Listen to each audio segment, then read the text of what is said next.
In the interest of time and everyone's time, I'd like to welcome you to the session. So this is the first talk in the NEH lecture series for the conference. So the theme of the lecture series is Engineering Through a Humanistic Lens.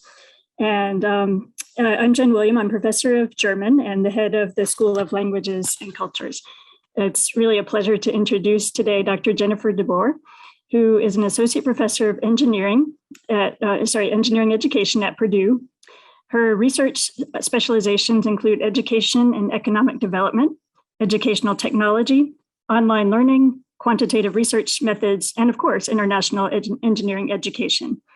We're delighted to hear her talk today. It's entitled Engineering in Place, the Role of Language and Communication for Problem Solving in Situations of Forced Migration. And we should have some time for questions and discussions after the talk. So I look forward to all of it. Over to you now, Dr. DeBoer. Thanks so much for being here. Great, thank you. And can I confirm that you can hear me okay? Great, thanks. And you can see just my slide that I'm presenting here. Great, thanks. So greetings, everyone. Thank you, Dr. William, for your kind introduction. Thank you to Dr. Serwanka and the whole NEH grant team, and Rhonda and GEPP, and of course the whole ACIE conference team. I'm really happy to be here to share what is really a combination of my research and teaching and perspective on the importance of engineering and humanities talking with one another.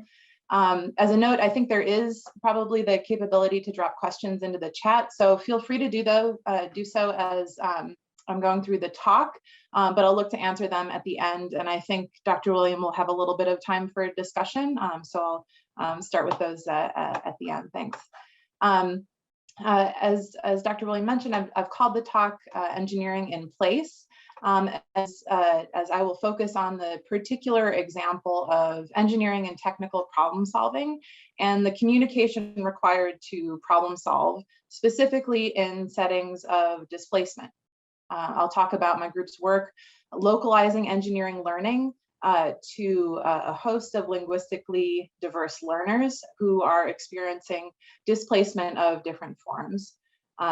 We, I think, can indeed learn a lot about place and what it means when it's turned on its head, when communities are uprooted and then have to go through the process of reestablishing themselves. What you see here on the first slide is a place. It's a specific place, a fairly recently constructed, very restrictive refugee camp for Syrians fleeing the civil war that's still going on in their country for northern Jordan. From a technical, architectural point of view of camp construction, this was a very purposefully constructed space. It's a place set up for a community of Syrians, a new space that's very separated. This is not an artifice of the diagram. The road completely segregates this new community and cuts it off by a few kilometers from any other communities that are around it. So in this talk, I'll cover three important concepts that are important, intentional, and working in tandem here: engineering, language and communication, and space. And I want to talk about exactly the role of language and engineering, in particular when we're dealing with settings of forced migration. And what does that really tell us about the relationship of these seemingly disparate fields? So we'll take each of these concepts separately as we go through, but you'll see that they're really woven together. I'll talk through the scope of place and displacement, the current scale of displacement.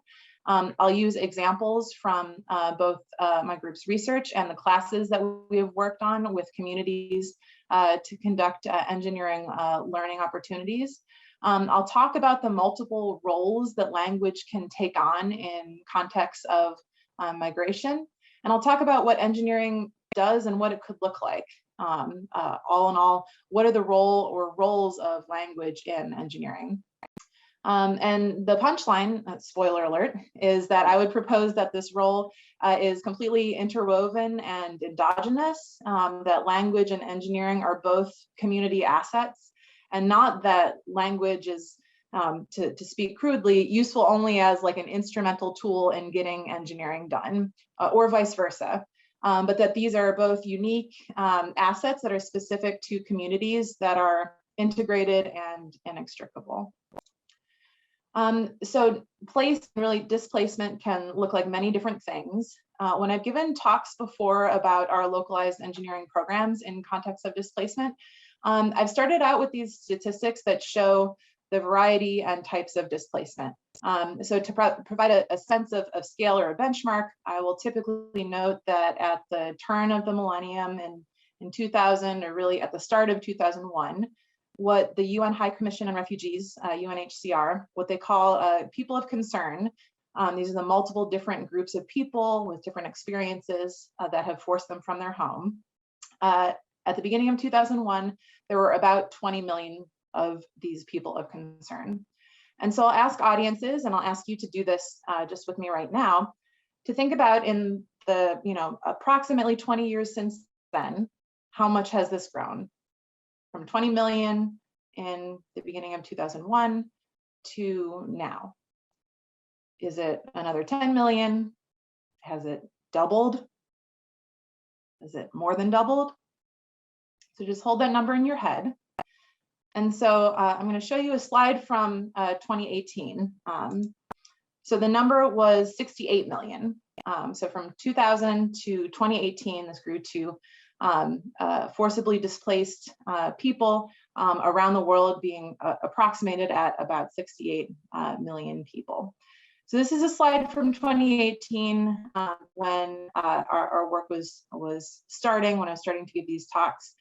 Even in the broad categories that the UN uses to determine, where and how resources are mustered.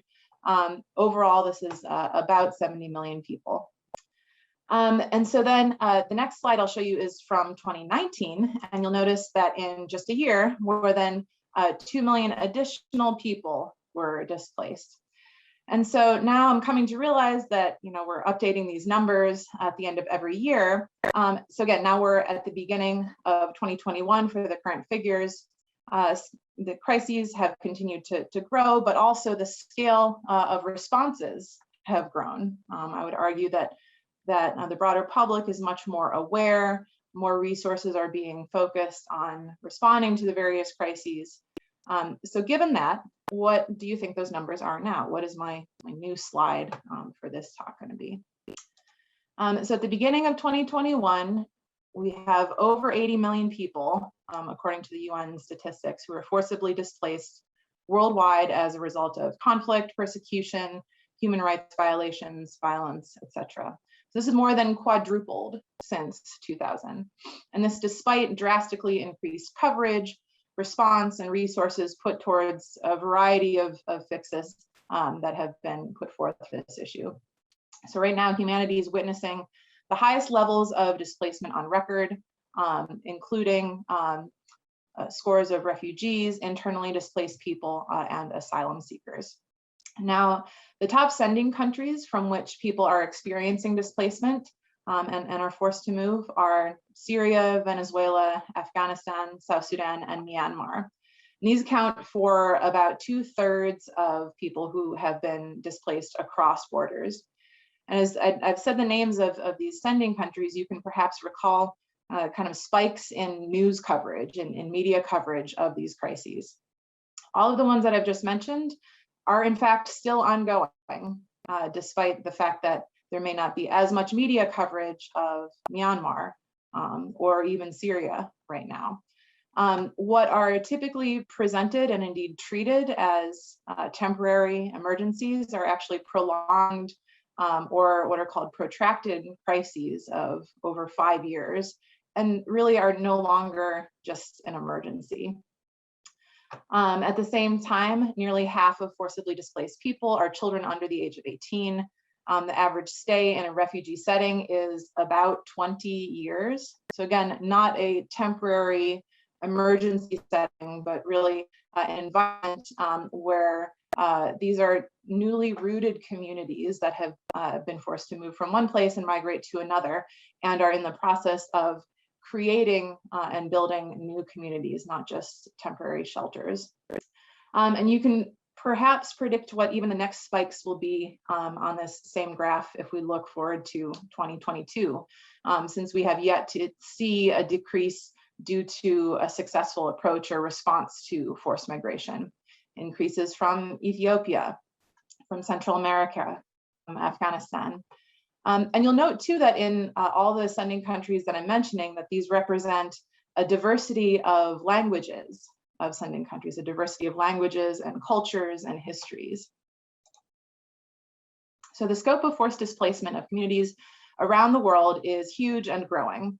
This picture is of the Kakuma refugee camp in northern Kenya, which is where a number of the examples I'll draw from will be located, since a lot of our collaborations are with communities here.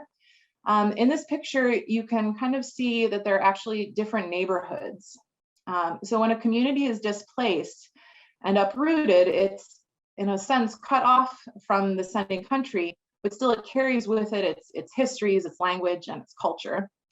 These neighborhoods here in the picture, there are areas that are housing mostly Somali refugees who moved in the late 90s, South Sudanese refugees from the past decade of civil war in the neighboring young country near to Kenya.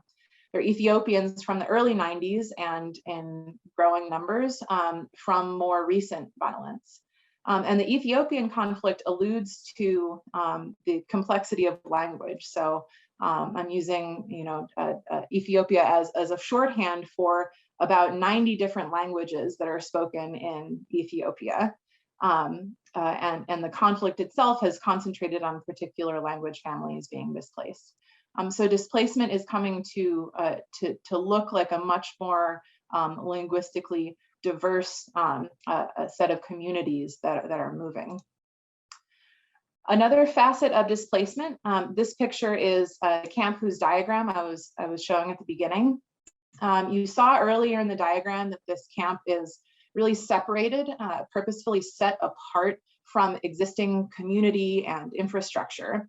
Now, this is not uncommon, but the Azraq camp in particular is a very stark example of this. Displaced communities in places like the Azraq refugee camp face a number of technical structural challenges. The massive amount of migration, whether it's in emergency or protracted settings, typically demands complex technical solutions to meet crucial community needs. In this case, power. So Azraq is separated from the grid. It's a highly restrictive community that quickly grew to over 30,000 people, and energy was immediately an important resource.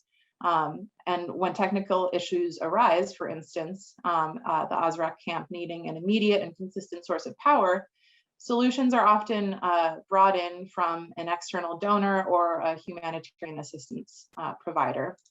So you can see here in some of the pictures, the logos of the various external agencies that are providing solutions to the community.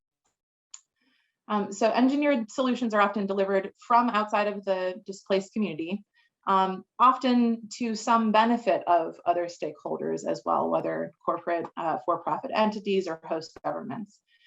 So in this example, one of the solutions for the Azraq power source was to construct a large solar farm. So as that power need was identified, company IKEA, UNHCR, the Jordanian government, and a couple of other bodies came together to construct a huge solar farm. Now, some refugees themselves were eventually hired to support the Jordanian groups and donor agencies, but they weren't involved in that initial design. And in our work with some of the communities, it's become clear that they're not involved in the decision-making around energy distribution. And really one of the headlines about this work was that it was really beneficial because it was going to save UNHCR a lot of money. Certainly a power need for the people who are experiencing displacement and living in the community, but the headline was also this benefit to the UN agency. So to recap, the current state of affairs is a huge growing state of forced migration around the world due to human or engineered failures, whether civil war, climate change, politics, an increasingly linguistically diverse community of people experiencing displacement, and a scope of displacement, a scale that's increasingly large and complex. So in particular, I want to note again, the length of the stay in a camp is shifting from an emergency temporary state to really a newly rooted community. These newly placed communities have, and they bring with them a wealth of knowledge and skills, but in order for these skills to be applied, language and cross-cultural communication are important. Language itself can also be a barrier for migrants. At the same time, language competency can act as a bridge between diverse displaced communities and in strengthening ties to the local host communities, so that the local community that it has been located where the uprooted community has now moved to. The discussion I want to have will be to introduce some of the ways in which language and communication are vital for engineers' collaborations as they're coming up with solutions and building new routes. So to shift focus now to talk more about language and how language shows up in the work that we do. Language can present a lot of complexities in a variety of different ways, especially in contexts of displacement. So contexts of displacement have communities experiencing uprootedness, and they're moving even to, and especially to, neighboring countries with whom they share many ties. And though they may share historical ties, typically they don't speak exactly the same dialect or share idiomatic expressions or linguistic norms and customs, let alone the same language. So even if they speak the same language, that may not be the case, and often they don't speak the same language. So translation and interpretation are hugely important. They're one of the kind of primary skills that are in demand in settings of displacement. And there's a huge demand for interpretation from the very outset of when a community is displaced to a new location. At the same time, language becomes, therefore, a gateway skill. It's one that's required for just daily engagement, as well as for opportunities for higher education, which is the context of a good deal of my group's work in engineering courses for displaced learners. So being able to access higher education courses and being able to participate in engineering problem solving and working on technical solutions requires language proficiency. Even further complicating this for migrants is the same kinds of discrepancies that we see in any language questions, discrepancies of proficiency and attainment, not only in mother tongue language, but in second and third languages. This is unequally distributed. So this is typically more of an asset that men in the community will have, wealthier groups, more privileged ethnic groups from ascending country. And here I'm showing two of the women in our engineering class, which struggled initially with having low numbers of women, in part because of different levels of comfort with having some of the materials being in English. Another complexity, these sending countries themselves have many languages. So this diagram now is a different one. This is a diagram of the Kakuma camp in northern Kenya, which I showed you a picture of before. As a side note, you'll see that the camp has organically grown off of the existing town or community of Kakuma and has expanded as it has responded to multiple refugee crises, unlike the other diagram I showed that was very separated from any local communities. In just our first engineering course, the number of sending countries was overwhelming, each with many mother tongues within those sending countries themselves. So as a shorthand, I'll bring up the flags of the sending countries, again, noting that each has multiple languages, ethnicities, and cultures that it represents. As I do so, you can give yourself a little quiz to see if you can recognize which country is being referenced. So this is in our first class of just 20 students and 2 facilitators. we had not one, not two, not three or four, at least five. Actually, we had not 6, 7, or 8, but at least 9 different sending countries represented in our classroom. And these are in order of appearance: Sudan, South Sudan, Burundi, Rwanda, Uganda, the Democratic Republic of Congo, Ethiopia, Somalia, and Eritrea. And again, I'll remind you that I mentioned Ethiopia before, has nearly 100 languages that it represents, just with the one flag here. Layered on top of this is the legacy of colonial settlement and exploitation, whose hierarchies and power systems are absolutely still in play right now. So in this same course, in the Kenyan context, the national language is Kiswahili. This is not even the language of the local host community that we located. So Kiswahili is spoken by many of the people in the camp, but the local host community is Turkana. And on top of this, you have the colonial languages of English for countries that experienced British colonization and French colonization. And you also have some that have exposure to Arabic and Amharic as one of the languages in Ethiopia, which was never colonized. But again, remember I said there were nearly 100 languages there. So all that to very quickly summarize that there's a huge variety of linguistic diversity, and not just as an issue of communication. On this are the histories of the various groups represented interacting with each other, sometimes at war with each other, now located in the same camp responding to their displacement, as well as histories of colonization and resistance, a diversity of epistemologies, and practices in engineering and technical work. So high degree of complexity and variation.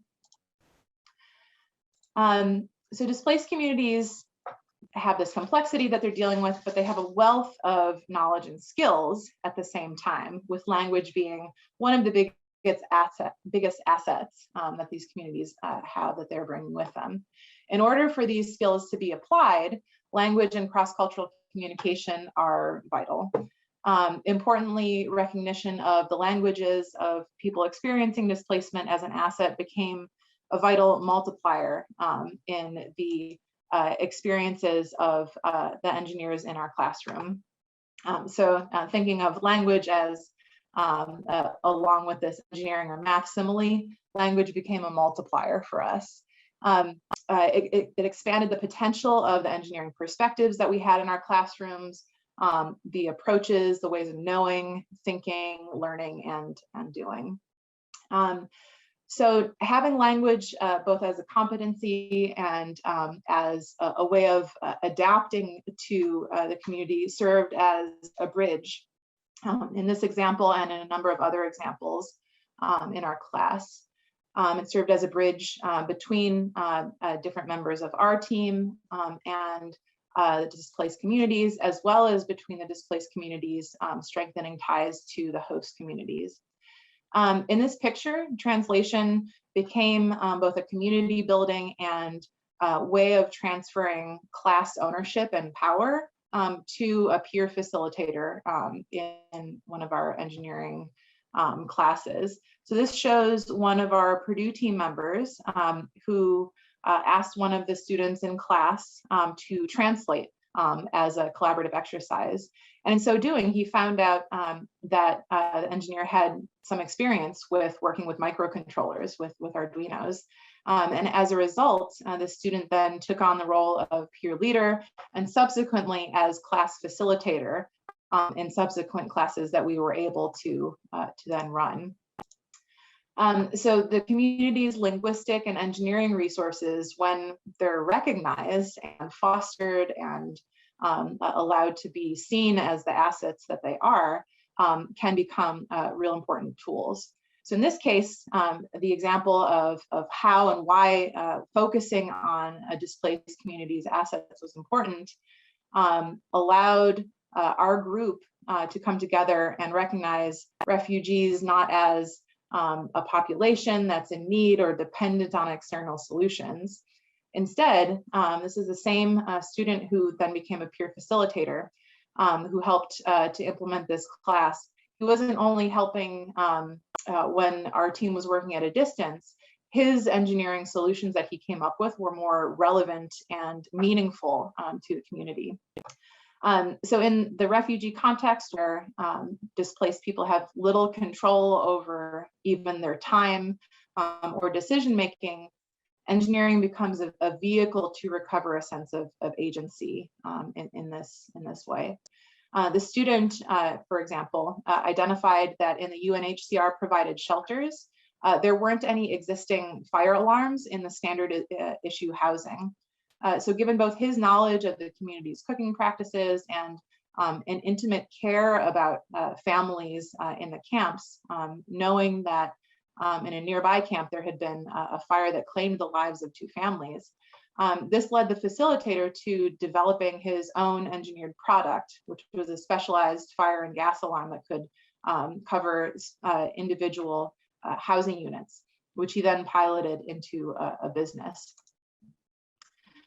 This next picture shows the same engineer and entrepreneur who's working with one of the adaptable learning kits that we piloted to support displaced learners. Again, newly creating their community and using their own assets. Here he is testing out his fire and gas alarm system. And this is just one compelling specific example of the importance of recognizing the assets of the people, the individuals and communities, rather than relying on solely technological fix per se. Instead of really leaning on a single technology or even reworking it to apply to a given context, the opportunity of language practice and linguistic diversity and communities' own engineering assets is that the tools can be built up locally.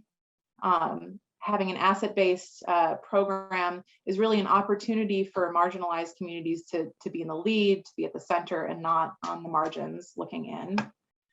And so the focus on the engineering side of things as a last set of examples, some of the engineering outcomes that we see as we integrate engineering language and team support. Certainly teammate support was one of the first things that we noticed. As I mentioned, language proficiency is inequitably distributed among different groups, and this was the case in our first course that we ran in Kakuma. Most of our materials were in English, but our team's capacity in French and willingness to essentially cede power and leadership to students allowed for this team building to happen within communities, which fostered women being more comfortable coming into the class. So this group, for example, was entirely French speaking, working on one of the initial Arduino challenges that we gave to them.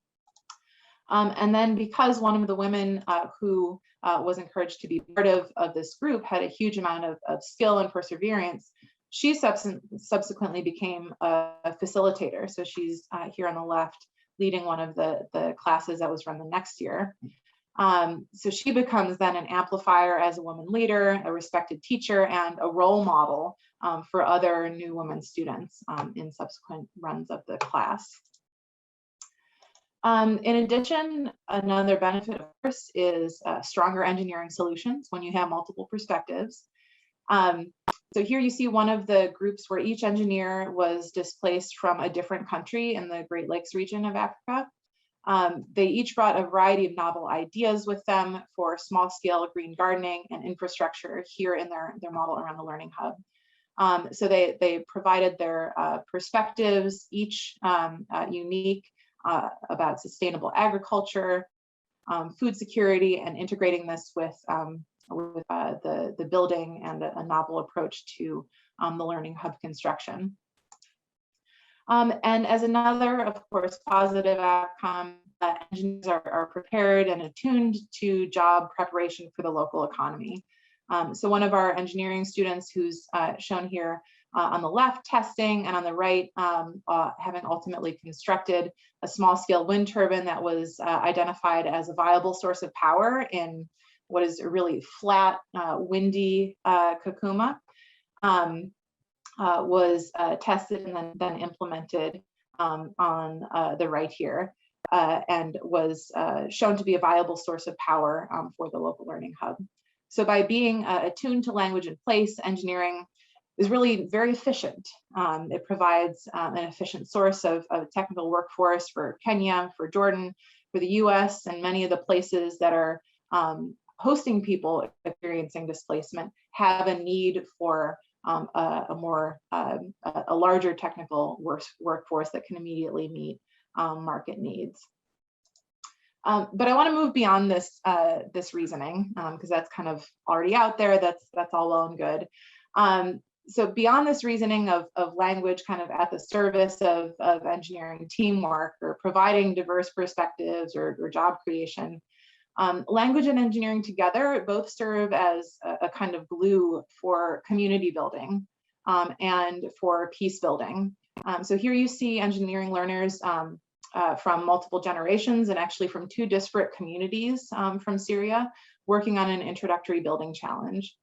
So the work of rebuilding and community building and peace building are very important. They're vital to communities who are recovering from the traumas that have been visited on them as they were forced to migrate. And finally, this more integrated approach is just. The communities are here for the long term. As I mentioned, the typical stay in a refugee context is now multiple decades. Of course, the entire humanitarian response industry is built to immediately jump in and respond and provide solutions. But unless we really recognize language and engineering as intrinsic assets within the community that's been forced to resettle, the long-term viability of these encampments that are now, again, decades old is a fallacy. So I would propose that we see the role of language and engineering, of course, typically as very siloed. We can also see language plus engineering. It's better if they're complementary, but I would propose that it's best if we treat them as integrated and both understood as assets of the communities themselves. Of course, you know, the reason that we have conferences like this one to get us to think about in novel ways about integrating the two is because we have language and engineering siloed in entirely different schools. If you look at the humanitarian response organizations and the way that they're structured, or donor organizations, that's typical there too. It's typical that the engineering and technical responses are very separate from a translation, interpretation, other aspects of linguistic support. But I would encourage us to think about engineering and language as assets of a place. Engineering as a language and language as a necessary vehicle for building communities. What I hope I've illustrated here is that we understand both engineering approaches and language as embedded in cultural identities, unique to communities, even and especially as they're forced to migrate. So I want to thank you for your time, and thank you to the learners and the collaborating teams, of course, with whom our lab works in all the different examples I've mentioned. I don't have one single photo that captures everyone who works with our team, which is very diverse and diffuse. But this photo, I think, represents all of the groups of team members that I would want to thank. So here you see my doctoral student at the time, now a postdoctoral researcher in our group, working with school leaders from Western Kenya and refugee researchers from Kakuma, going out to a local host community, a Turkana community, a women's group, to understand what kinds of engineering products could support meeting their energy needs. So again, just one more example of localized engineering. So thank you to all the communities and the insights represented in this picture, and I would look forward to discussion. Great, thank you very much, Dr. DeBoer. I really appreciate this. Your photographs as well that accompany your presentation are really telling and wonderful. The arguments of language and engineering being assets in the communities, and the two of them together being the glue basically for community building and peace building. Just excellent and great starting points for our discussion here. We do have a question from Sigrid Becca. I can just go ahead and read it out. It's in the chat. So she asked, when you speak about sending countries, do you mean students from these countries sending students to your Purdue course in the displaced communities, or are they also taking online lessons? Or are Purdue students exclusively going to these camps and communities to engage with the displaced community, putting them in the lead? Are they making an attempt to learn the community languages other than French, and which financial model is this collaboration financed by a grant? So several different questions there. Yeah. Thanks, Sigrid. It's good to see you. So I'll take each of these because I think they point to a number of different important components and certainly challenges that we still are having to navigate. So first, I'm using sending countries colloquially in the forced migration sense of the country from which the person or community is being displaced. So in the example of the Kakuma camp, I mentioned countries from which people were displaced being Ethiopia, Democratic Republic of the Congo, etc. And in our case, we collaborate with local, as much as possible, refugee-led groups that offer higher education courses for displaced communities. So this course was run in Kenya, offered to, as I said, people who were coming from 9 different countries, and some internally displaced from Kenya as well. And they were participating in a hybrid class that was in part conducted in person, but then continued in an online setting, supported by previous graduates of the courses I mentioned before, who then became peer facilitators and were really an important catalyst for the course's continuity. I think you raise a really important point about the community languages. That is one opportunity that we haven't been able to really engage with directly, but have, I would hope, tried to foster indirectly by supporting students in, as much as possible, using the mother tongues that they come to the course with in their own teamwork. So there's a lot of teamwork built into the class conduct, but we haven't gotten to the point where we're working on within our team building up expertise beyond engaging with, as part of our team, peer facilitators who have that language capacity. And then the financial model is another interesting, challenging, complex question. So we do have some grant funding that supports our research. Initially, this was part of an NSF grant. We've expanded this. Now we're just starting a Spencer Foundation grant study that is participatory work led by refugee researchers. But then in addition, we have some examples where engineered products themselves can become viable business opportunities. So there are a variety of ways that we've, I think, had to look at how can this be financially sustainable. And there's one good answer to that. Thank you. Yeah, you see the other question. Yeah, thank you. Do we want to read it for the recording anyways? Yeah, sure. I can read it. It's fine. To what extent did you observe engineering and mathematics functioning as a lingua franca in these contexts? Were there cases where cultural or linguistic barriers could or did lead to incorrect or problematic engineered products?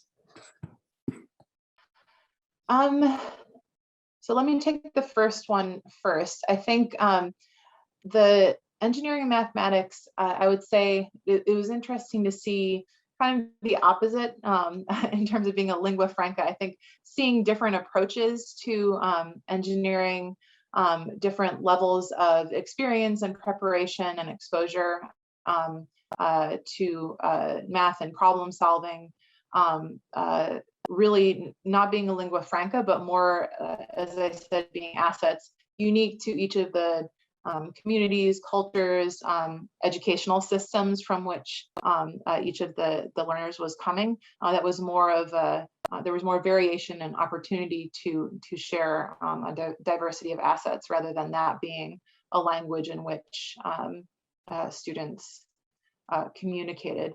I would say if we use the example of Kakuma, for example, probably the most commonly spoken language was that of the host country. And so the lingua franca in terms of communication was most typically that of the host country. So not the colonial languages, nor the mother tongues, but it was the local host country language.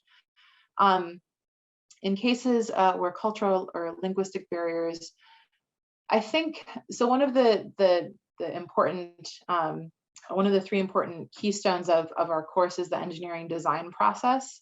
And so as part of the design process, students had to come up with a number of ideas, a number of initial engineering solutions that they would brainstorm.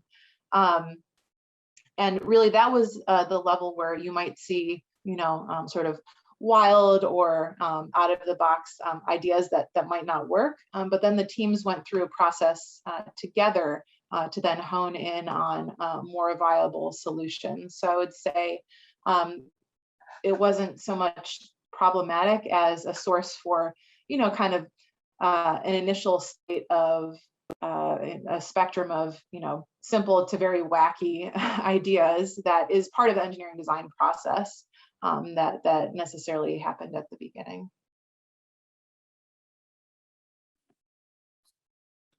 Great, thank you. Any other questions? We have a logistical question about where the replay of the lecture, where the recording will be posted. I'm not exactly sure, so we'll get back to you about that one. Here's one from Professor Cerwanka. When you talk about engineers in these contexts, do they share similar background as engineers, or is the definition of engineer broader than how it's defined in a US institutional context? That's a great question. And I would point out two important components there. One is, I think the more formal response, I suppose, is that the way that engineers are both recognized and accredited and trained in each of the contexts that we're working with is typically different. And so in our courses, we are typically trying to build pathways that align with the local national host government system. So in the Kenyan case, having an awareness of how the Kenyan Board of Engineering certifies engineers and what those processes and expectations are in order to build towards viable pathways for the engineers there. That's because one of the things that we know from both our prior experience and seeing other examples of higher education courses is that it's very common to have kind of like a one-off course that doesn't foster transfer to longer term pathways. And so working with different consortium partners and understanding what that transferability might be is an important part of this structure. I think the kind of broader answer is that our approach, I would say we define engineering much more broadly. And so in one of the other settings where we work, we're collaborating with a secondary school and doing pre-college engineering. And so I think that's kind of the first point that you mentioned here, that we're looking at a broader definition than a certified professional engineer in a US institutional context. Thank you. The next question is somewhat related. What is the overall literacy level in the camps you work with? It varies widely. And it is, again, very specific to the sending country or the place from which the communities have been displaced and the overall level of educational attainment there. So in the Syrian crisis, for example, you had a much higher level of initial educational attainment. So literacy in Arabic was very strong. Many of the students in our classes there, we had students who had started engineering degrees already and who then were very ready to jump in. Still, the language issue was one where we're coming in with some Arabic assets on our team, but a lot of the open educational resources we were drawing from were in English. So still having to span those divides there. In other contexts, it varies, really depending on the specific crisis that has forced the communities to uproot. Thank you. We have a few more minutes if there are any last questions. If I may just jump in. Hi, Jen. Fascinating work you continue to do. First at MIT, now at Purdue. Thanks. Just an idea. I mean, you said the language and culture of the sending countries is, of course, an asset to the whole project, right? And maybe you could think of some activities where they teach the Purdue students, right? They are rudimentary Eritrean or one of their dialects in Ethiopia. And, yeah. You know, a simple survival kit to playing a game together that they bring from their country or something like that, to really use the language dimension and asset in a two-way street, right? Yeah, absolutely. So I do have a couple examples that maybe go along with that. So one thing I should say here is the courses that I've mostly talked about in the refugee examples are not bilateral exchanges. They're really focused on the learners only being the ones who are the displaced learners themselves. But you bring up a really important point.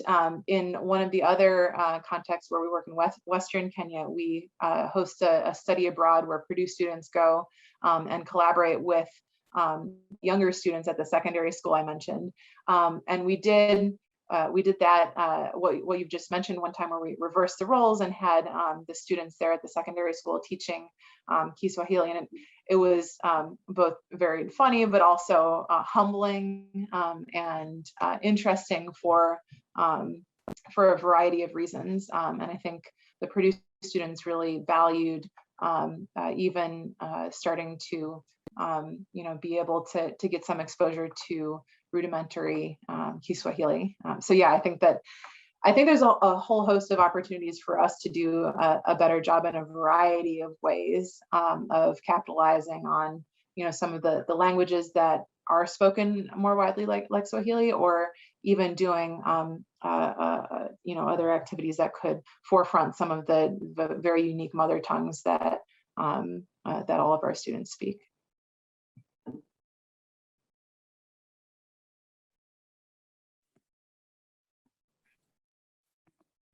Excellent, thank you. Any other questions? All right, wonderful. Thank you again, Professor DeBoer. This was just an excellent talk, touched on so many different areas that relate to what so many of us do here. And this is a great start to the NEH lecture series. There are a couple more talks, just check the program. Let's see, yeah, I think that's all. If no one has any questions, thank you so much for participating and for being here at this lecture.